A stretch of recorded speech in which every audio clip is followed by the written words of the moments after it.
Rana Alamuddin, it's great talking to you today.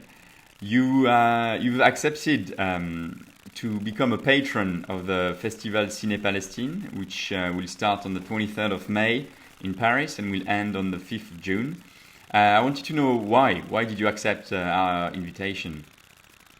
Well, I have to say it was a very, very pleasant surprise. Why?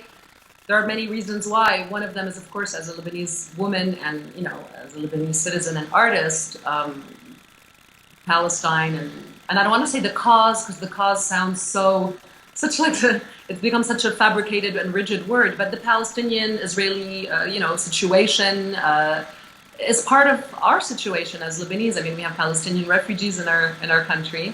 We have, we have refugee camps. We've been occupied by Israel, everything that happens there, besides the human aspect of how, the injustice, and I feel with what's going on, and I feel it's my responsibility as a citizen of the world to begin with, to be part of some kind of solution, but as well, being in the region and being neighbors, literally neighbors, and I come from a village. My grandparents' village, Mimes, is probably 20 minutes away from Palestine. So if there was no occupation, I would just drive and get there in 20 minutes. So we're all very, very interconnected. Our destinies, our realities and our destinies are interconnected. Another reason is also, recently I had an amazing experience, creative and professional experience. I worked with Saleh Bakri, a wonderful, wonderful Palestinian actor and beautiful human being. We worked on a movie called Bomboni in the south of Lebanon. We shot it in the south of Lebanon, and we were directed by Rakan Mayas, who's also a Palestinian director. And we worked with a lot of Palestinians from Palestine and from refugee camps in Lebanon. And it was a revelation, because it made me realize that even as a Lebanese woman and artist, there was so much I didn't truly know about the Palestinians and how they live, and how their daily life is, and what they go through every day, and what's their emotional universe, what they're going through inside. So working with Saleh was an absolute revelation, and even I got to work with artists from the refugee camps, from Burj al-Barajne refugee camp in the southern Beirut, in the suburbs of Beirut. And I was amazed to meet beautiful musicians, beautiful artists, thinkers, poets. The casting director was from the refugee camp. And I felt ashamed that I didn't know that about them, because I don't get the opportunity, or I didn't explore enough the avenues of working with Palestinians from the refugee camps in Lebanon. And when I discovered them, I was blown away by their culture and their openness and their tolerance and their beauty. And they put my Arab culture to shame, which of course I lack a lot in my Arab culture and knowledge, because I was born abroad and raised abroad, but I was blown away by their level of culture and education and love for art. That was mind expanding, and ever since I shot that movie, I decided that I was going to be way more involved. And I've been already involved. In Los Angeles, I've worked a lot, with organizations and artists to support, Palestinian art and culture, and but now I decided to push it further. And another reason why I agreed, Frank, I agreed, I wanted, it's a pleasure for me, it's not a matter of agreeing, it's a pleasure to be part of your festival, is because I believe that people, the global community, is saturated from the news and mainstream media coverage. I believe that the news people are saturated. People are saturated and desensitized when it comes to the Palestinian people and the Palestinian story and the Palestinian-Israeli conflict.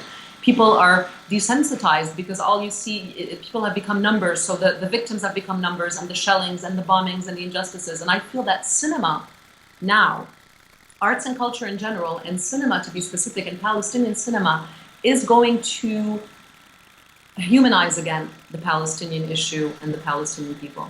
You know what I mean? Because that's the way you can truly understand the people and connect and see them not just as the victims of war and occupation and injustice, but start seeing them as human beings with lives and yearnings and desires, and how they struggle on a daily basis, but what makes them sad, what makes them happy, how they fall in love.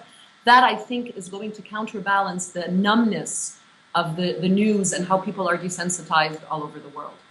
And I know for myself, the first time I went to an Israeli film festival, it was a it was a revelation for me. I went to the Los Angeles Film Festival. That was in 2003, I believe. And I remember seeing a movie, an Israeli movie called Nina's Tragedies, which I loved. And it was a revelation for me because it was the first time I saw the Israelis on screen in a humanized way. Does that make sense? So I didn't see them anymore. I didn't just see them as the occupier, the aggressor, the oppressor. I saw them as humans that were going about their lives. And I think that is key. That is truly key for the international community, for Israelis, but even as Arabs. A lot of Arabs don't know the reality of what's going on in Palestine. So I think cinema is truly becoming more and more, and will become even more so, a true catalyst for change in bringing true focus and humanizing the Palestinian people again. And you know, the festival is in a way special compared to other festivals because we are focusing on Palestinian cinema made by Palestinians, which is different from sort of other Middle Eastern film festival. Do you think it's important to actually sometimes focus on this aspect? I think it's absolutely not just important, it's a brilliant initiative, because that's part of what I'm saying. It's the humanization. When a foreigner when we're constantly getting the opinions of foreigners on another people, I don't want to say it's dehumanizing, but there still is that distance. When I am covering something as a foreigner, even if I go to Palestine, there's still going to be that barrier, right? Of I'm not from there, it's not coming really from within. Even if of course the effort is the intentions are pure, and even if the work is wonderful, and there are so many amazing works done by foreigners about Palestine in Palestine.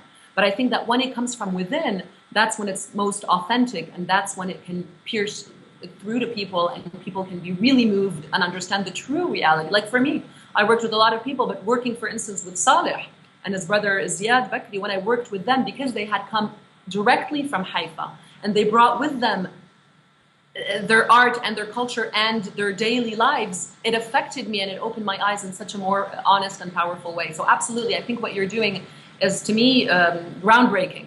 Absolutely, because we're going to get to see the Palestinian struggle and way more: dreams, aspirations, love, issues, complications, frustrations, everything that makes us weaknesses and strengths as well. We're going to see also what's powerful about the Palestinian people, because they're obviously, multidimensional people like anybody else.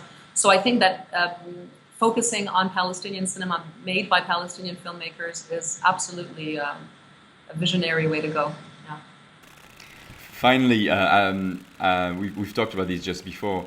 The film 3,000 Nights by My Mastery, which was supposed to be shown in Argenteuil, has been cancelled without any warnings or without any explanation by the City Council of Argenteuil at the end of last week.